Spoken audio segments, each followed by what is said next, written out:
한국전기연구원과 UST의 도치룬 연구원입니다. 배터리 폭발 사고 왜 일어날까요? 전지는 현재 사용하고 있는 전지는 망간전지가 1.5V이고 납축전지가 2.1V, 리튬이온 전지는 3.7V입니다. 리튬이온 전지는 유기 전해액을 사용하기 때문에 에너지 밀도가 높은데요.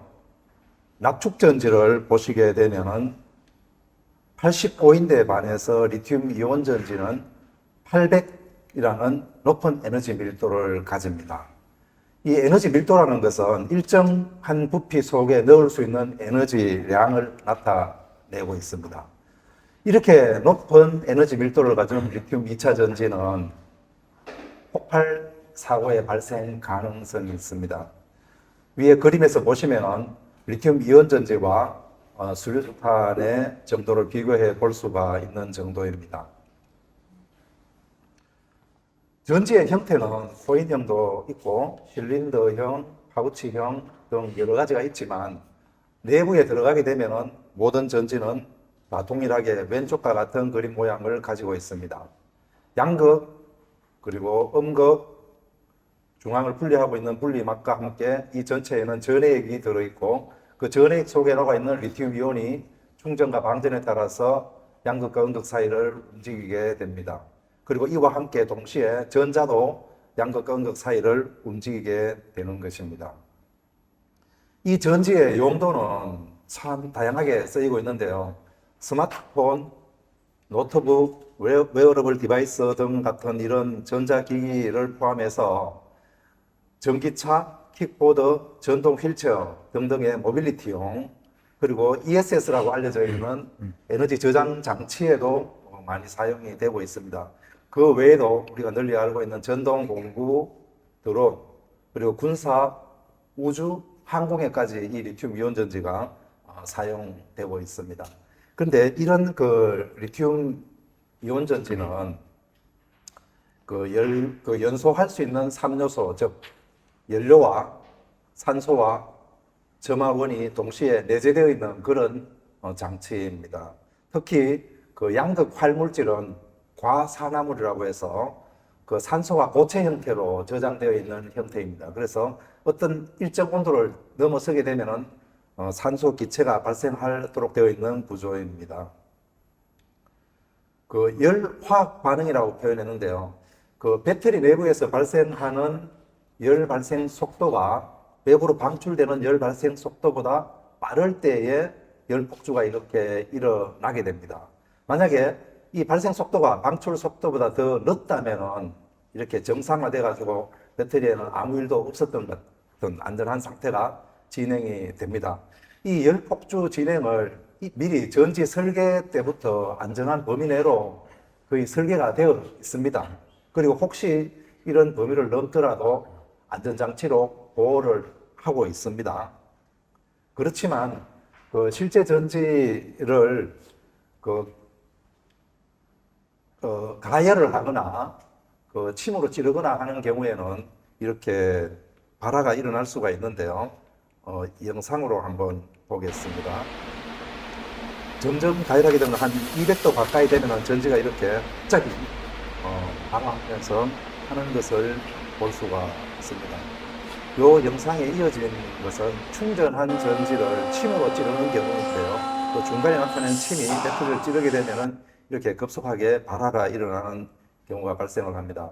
이 다음 영상은 유사한 영상인데 좀 충전 상태가 낮은 배터리입니다. 똑같이 찌르게 되면 초기에는 아무 이상이 없는 것 같지만 점차 시간이 경과함에 따라서 발화가 진행이 됩니다.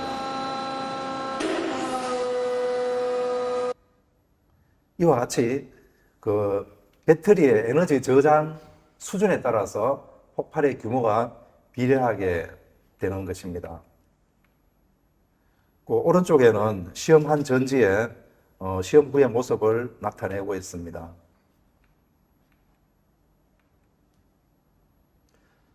사용하지 않고 있는 상온에서 보관 중인 배터리도 발화할 수 있습니다. 충전한 전지는 내부 압력이 증가하여 양극과 음극의 합선이 될 가능성이 있습니다. 약하게 합선된 배터리는 서서히 온도가 진행되는데요. 수시간 후에 발화할 수도 있습니다. 그리고 대형 배터리에서는 그 가능성이 점점 더 높아지게 된다고 말씀드릴 수가 있습니다. 또 다른 말씀으로 새 배터리의 발화 가능성은 사용 중 배터리보다 더 높습니다. 배터리 불량의 가능성은 새 배터리가 높다. 다시 생각해 보면은 이미 사용 중인 배터리는 많은 충방전에서도 문제가 없었다. 이에 따라서 그렇게 말씀드릴 수가 있고요.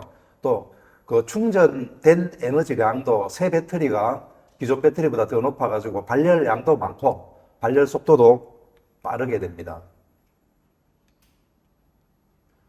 본 그래프는 그 배터리를 상온에서부터 점차적으로 온도를 올려서 이렇게 가는 경우인데 150도에서 200도 부분이 되면은 갑자기 발화가 진행되어서 500도 내지 1000도 이상으로 이렇게 오르는 것을 볼 수가 있습니다. 두 번째 말인데요. 폭발 사고가 언제 어디에서 많이 날까? 먼저 언제부터 살펴보면은 여름과 겨울을 비교해 보면 추운 겨울에는 배터리의 열 축적이 낮은 상태입니다. 그런데 더운 여름에는 이미 열이 높아져 있는 상태이고요. 또 같은 발열량으로라도 여름철에는 발화 한계 온도를 상회할 가능성이 높습니다. 왼쪽에 그 그림과 또 수식으로 나타내었는데 이 수식에서 이 T1이 높아지기 때문에 그런 현상이 일어나게 됩니다. 어디에서 많이 일어날까에 대해서 잠시 살펴보면은 이렇게 넓은 공간에 배터리가 적게 있는 경우와 촘촘하게 배열되어 있는 경우를 비교해 볼 수 있는데요. 집합도가 높을수록 폭발 가능성이 점차로 증가합니다. 그리고 인적 배터리, 즉 이 중에 하나따나 이제 발화가 일어나게 되면은 그 인적 배터리가 가열되는 것인데요. 그렇게 되면은 수량이 많을수록 또 가능성도 증가하지만 규모와 소요 시간도 증가하게 됩니다. 또 큰 전지는 전극의 면적이 크기 때문에 폭발 가능성도 함께 증가하는 걸로 얘기 드릴 수 있습니다. 우리가 폭발 사고를 미리 알 수 있을까요? 네, 뭐 여러 가지 다양한 원인이 있는데 그 중에 두 가지 원인만 대표적으로 나타내 보았습니다. 충방전을 지속하면은 전극이 점차적으로 팽창을 합니다. 처음에는 이렇게 양극과 음극 사이에 경계가 뚜렷하게 보이는데 사용을 함에 따라서 점점 이 간극이 좁아지게 됩니다. 그리고 결국에는 이렇게 두 개 맞닿게 되고 맞닿으면은 합선이 일어나는 거죠. 그러면은 발화가 일어날 가능성이 높아집니다. 두 번째의 경우는 그 리튬 금속이 석출되어서 양극과 음극을 합선시키는 경우인데요. 초기 배터리에서 충전을 할 때 저온에서 충전하거나 급속히 충전을 하게 되면은 리튬 금속이 음극 쪽으로 들어가지 못하고 표면에서 성장을 하게 됩니다. 성장한 리튬 금속이 자라서 양극까지 가게 되면은 이렇게 쇼트가 될 가능성이 있고, 새 배터리는 사용한 배터리보다 에너지량이 많기 때문에 규모가 더 크고 사용한 배터리는 상대적으로 더 적은 에너지량을 나타내게 됩니다. 자, 그러니까 이제까지 이제 종합적으로 말씀드린 게 배터리 발화의 원인은, 즉 폭발의 원인은 합선에 있다라고 말씀드릴 수가 있는 거죠. 자, 그러면 이 합선이 일어날 수 있는 내부 요인은 배터리가 팽창하는 것, 리튬 금속에 석출하는 것, 그리고 내부의 전해액이 소모되는 것, 분리막이 손상되는 것을 들 수가 있고, 외부 요인으로서는 배터리가 가열되는 경우와 압착이나 바늘 찔림 등의 외력에 의해서 문제가 발생하는 경우를 들 수가 있습니다. 그러면 우리가 일상생활에서 배터리의 표징을 어떻게 확인할 수 있을까요? 내부 요인부터 먼저 살펴보면은 배터리가 외부 손상으로 그 특이한 냄새가 납니다. 향긋한 냄새라고 할 수는 없는 그런 냄새가 발생하고요. 또 두께나 부피 변화가 발생하는 경우가 배터리에 문제가 있다는 표징이 되는 것입니다.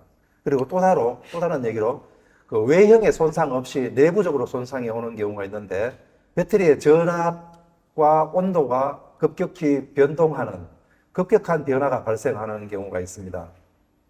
쇼트가 되어서 자기 발열이 일어나게 되면은 한계 범위를 초과할 경우가 있고요. 만약에 이런 것이 감지되면은 사용을 급속히 중단해야 될 것입니다. 그리고 두 번째 경우, 앞에서 말씀드린 리튬 금속 석출의 경우에는 폭발 전에 그 다수회의 미미한 합선, 마이크로 쇼트가 발생합니다.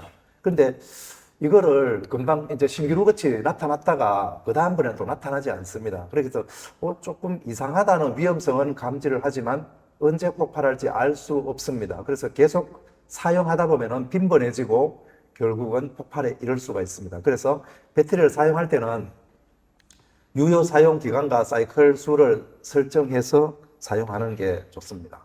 외부적인 표징인데요. 그 눌러짐이라든지, 즉 압착, 바늘로 찔리는 경우 등 외력에 의해서 합선이 발생할 수 있는데, 배터리 설계 시에 이렇게 되지 않도록 잘 되어 있어서 큰 문제는 없게 되고, 통상 쓰는 데는 별 문제가 없습니다. 그리고 사용자가 일부러 전지를 온도를 높일 필요는 없는데 실수로 어떤 뜨거운 장소에 놓이지 않도록 유의해야 할 것입니다.